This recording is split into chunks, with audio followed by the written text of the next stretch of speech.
समस्त सद्गुरूंना माझा सादर नमस्कार. मी डॉक्टर वैशाली जोशी, सेवानिवृत्त प्राध्यापक भौतिकशास्त्र. मी जेव्हा हे म्हणते की सर्व सद्गुरूंना माझा नमस्कार, त्याचा अर्थ नाथ संप्रदायातील सर्व नाथांना, नवनाथांसह आजपर्यंत जेवढे नाथ झाले त्यांना माझा सादर नमस्कार आहे. नाथ संप्रदायातलेच कार्य हे चालले आहे. त्याच्या शृंखलेत एक नाव अजून जोडण्याचा विचार आहे. आमच्या येथे संगीत समाधी म्हणून एक कार्यक्रम झाला होता. त्यात ग्वाल्हेरचे डॉक्टर ईश्वरचंद्र करकरे आले होते आणि त्यांनी येथे योग साधना शिबिर आणि संगीताचा कार्यक्रम त्यांचा झाला होता. त्या दिवशी त्यांचे सद्गुरू श्री योगीराज मनोहर हरकरे यांचा संजीवन समाधी दिवस होता 7 मार्च 2003ला. हे सद्गुरू मनोहर हरकरे नाथ संप्रदायातच होते आणि त्यांनी पहिले गांधींबरोबर असहयोग आंदोलनात भाग घेतला होता आणि नंतर श्री हेडगेवारबरोबर संघकार्य पण केले. 9 वर्ष वनामाने साधना केली.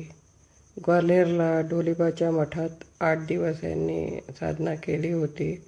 नाथ संप्रदायातलेच असल्याने त्यांनी त्याचा प्रचार प्रसार पुढे केला. यांची बरीच पुस्तके आहे. त्यातील जन्मापूर्वी आणि मृत्यूनंतर हे पुस्तक गाजलेले आहे. त्यात बरेच योग मार्ग दाखविले आहेत. त्यांची 2 व्हिडिओज आहे. एक षटचक्र भेदन आणि दुसरे योग निद्रा. षटचक्र भेदनमध्ये ओंकार साधना आहे, ती बसून करायची साधना आहे. आणि दुसरं हे योग निद्रा. ह्याच्यामध्ये सर्व रोग निवारण होतं. सर्वांगाचं वरती लक्ष ठेवून हे झोपून करायची साधना आहे. ह्या 2 व्हिडिओजला मी पण फॉलो करत आहे आणि रोज करण्याचा प्रयत्न करते. त्यात शांती तर लाभतेच आणि शारीरिक स्वास्थ्यही वाढतं आणि काही अनुभवही येतात ते. पण मी ह्या क्षेत्रात फार नवीन असल्याने तेवढासा आपल्याला योगी म्हणून घेण्याच्या श्रेणीमध्ये नाही आहे. एक सामान्य माणूस म्हणून ह्या साधना सर्वजण करू शकतात. कोणाला हवं असेल तर व्हिडिओज उपलब्ध आहे आणि रोजच्या साधनेकरता हे आपल्या स्वास्थ्याकरता आणि आपल्या आत्मशांतीकरता चांगलं साधन आहे. हे सद्गुरू श्री योगीराज मनोहर हरकरे यांनी 7 मार्च 2003ला, हे नागपूरचे होते आणि यांनी 2003मध्ये प्रायोपवेशन विधीने संजीवन समाधी घेतली होती. त्यांना ज्ञानेश्वर दर्शनही झाले होते आणि श्रीकृष्ण दर्शनही झाले होते. आज मी महिपतीनाथांचे जे पद निरूपण करण्यासाठी घेतले आहे त्यात श्रीकृष्णाशी संबंधित आहे. त्याची पहिली ओळ आहे: काळा चोर काळ्या रात्री फिरत असे, चोरी करीत असे चांदण्याची. यात काळा चोर श्रीकृष्णाला म्हटला आहे आणि श्रीकृष्ण लोण्याची चोरी करत असे हे सर्वांनाच माहीत आहे. पण त्यांनी चांदण्यांची पण चोरी केली. हा असा हे पद दाखवून राहिले आहे. ह्या पदावरती येण्यापूर्वी कोणत्याही योगा कामाकरता मनाचा निग्रह आवश्यक असतो. मनाचं नियंत्रण झाल्याशिवाय कोणताही योग करता येत नाही आणि मनाचं नियंत्रण फारच कठीण असतं. मन इतकं चंचल चपळ असतं, पुन्हा पुन्हा पळून जातं आणि पुन्हा पुन्हा छळतं पण. मनामध्ये आलेले विचार एकदम निघत नाही आणि मनोनिग्रह फारच कठीण असतो. आणि त्या मनोनिग्रहाला सुद्धा परमेश्वराची गरज लागते, कारण आपल्याला मनाला बांधून ठेवणे इतकं सहज नसते.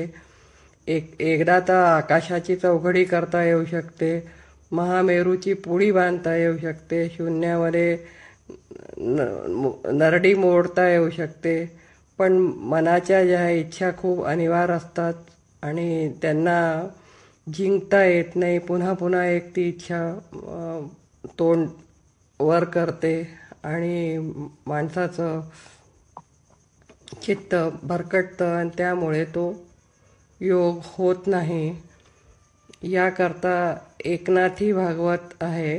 संत एकनाथांनी आपल्या या भागवतात त्यांचा श्लोक दुसरा आहे, त्यात सांगितले आहे, प्रायशः पुंडरीकाक्ष युञ्जतो योगिन मना विशिरन्त्य समाधाना मनोनिग्रह कर्षिता.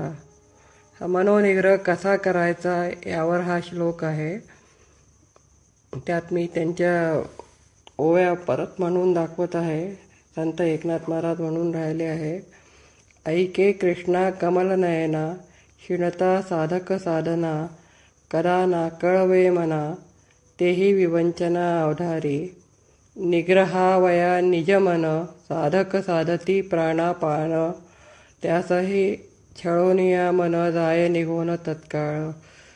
मनाला निग्रह करण्याकरता जे साधक असतात ते प्राणापान सगळं साधायचा प्रयत्न करतात, तरी पण मन छळून त्यांना निघून जातं.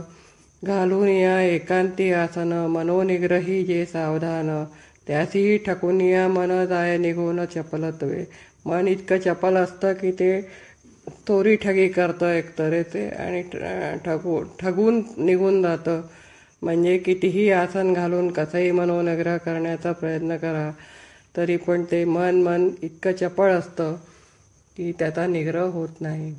मनोनिग्रही आम्ही हटी म्हणोनी रिघाले गिरी कपाटी त्याचीही ठकून मन शेवटी जाय उठाउठी चपळत्वे. अगदी आम्ही गिरी कपाटी जाऊन बसलो, कुठे एकांतातही जाऊन बसलो, तरीसुद्धा मन शेवटी ठगतंच आणि आपल्याला ठगून चाललं जातं. एकी आकळावया मन त्याजूनी बैसले अन्न तब मने केले आने आन जागृती स्वप्न अन्नमय. मनोनिग्रह करिता देख मन खवळे अधिकाधिक मनोनेमी सज्ञान लोक शिणले साधक साधनी. साधक किती साधनं करतात, मनोनिग्रह करता खूप प्रयत्न करतात आणि जितका प्रयत्न करतात तितकंच मन खवळतं अधिकाधिक आणि मनामध्ये आणखीन चंचलता वाढते आणि मनातच माणूस गुंतलेला राहतो. त्या अनिवार्य इच्छांमध्ये तो गुंतलेला राहतो. म्हणजे त्याला त्यातून मुक्ती मिळत नाही. जवळ ती मुक्ती मिळत नाही तवर ती तुर्या सुटत नाही आणि तुर्या सुटत नाही तवर उन्मनीचा प्रश्न येत नाही. तारा बांधवेल मोठे अग्नी प्राशवेल अवतटे समुद्र घोटवेल घोटे परी आत्मनिष्ठे मन नये.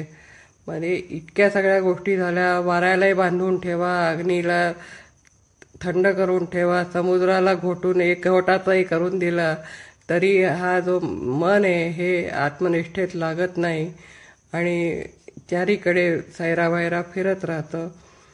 आकाश करवेल चौघडी महामेरू बांधवेल पुडी शून्याची मुरडवेल नरडी परी या मनाची ओढी अनिवार. म्हणजे मनाच्या इच्छा इतक्या जास्त असतात की परमेश्वराने एवढं सगळं जरी करून दिलं तरी मन इकडे तिकडे भटकत राहतं. काळ जिंकवेल तत्वता त्रिभुवनीची लावेल सत्ता परी मनोनिग्रहाची वार्ता तुझविना अच्युता घडे केवी.